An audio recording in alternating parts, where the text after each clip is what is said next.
Hello guys, இன்னைக்கு எங்கள் வீட்டில் என்ன லஞ்சுன்னு பார்க்கலாமா? சுட சுட சாதம். ரொம்ப சூடாக இருந்ததுனால கொஞ்சம் கொஞ்சமாக போட்டிருக்கேன், டென்ஷன் ஆகாதீங்க. இன்றைக்கி என்ன குழம்பு அப்படின்னா, எல்லோரும் வெஜ் மீன் குழம்புன்னு சொல்லுவாங்களே, அதுதான் எங்கள் வீட்டில். கெஸ் பண்ணிட்டீங்களா? வாழைப்பூ புளிக்குழம்பு, அவ்வளோதான். நீங்கள் இதுவரை சாப்பிட்ருக்கீங்களா? இன்றைக்கி உண்மையாகவே எங்கள் மம்மி செம்ம டேஸ்ட்டாக வச்சுருந்தாங்க. சூப்பராக இருந்தது. நீங்களும் வீட்டில் ட்ரை பண்ணி பாருங்கள். இதுக்கு தொட்டுக்கிறதுக்கு வாழைப்பூ வடை. இது வரைக்கும் உண்மையாகவே எங்கள் வீட்டில் அவ்வளோவா வாழைப்பூ வடையெல்லாம் வச்சதில்லை. இன்றைக்கி ஏதோ ரொம்ப நாளுக்கு அப்புறம் வச்சுருக்காங்க. பொரிச்சதில் நிறைய எண்ணெய் மிச்சம் இருந்ததுனால நான் ரொம்ப நாள் கேட்டுட்டு இருந்த வெங்காய தூள் பஜ்ஜி பண்ணியிருக்காங்க. எத்தனை பேருக்கு இந்த வெங்காய தூள் பஜ்ஜி பிடிக்குன்னு கமெண்டில் சொல்லுங்கள்.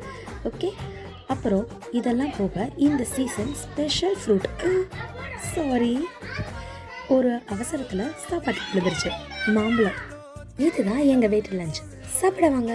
பாய் பாய். நம்ம அடுத்த எபிசோடில் மீட் பண்ணலாம்.